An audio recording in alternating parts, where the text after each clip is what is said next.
Hey guys, welcome back to the channel 1-2-Step. So in this video, I'm going to show you how to make Fiverr community in few seconds. So it's very simple. First of all, you have to have Fiverr app in your mobile. If you don't have it, then just go to Play Store and download it from there.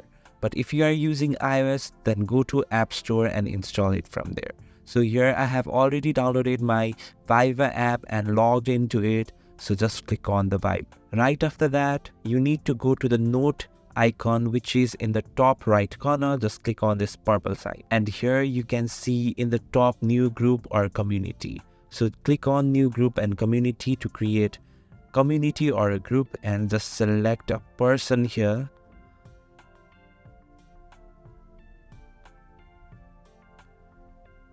And click on the next. So now here you need to choose community, which is in the bottom one. Just click on the community and best for topic based groups. So just write community name and the description. So and click on done. So in this way you can just create your new community in the Fiverr.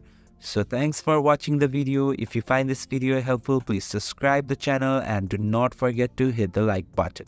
Thank you.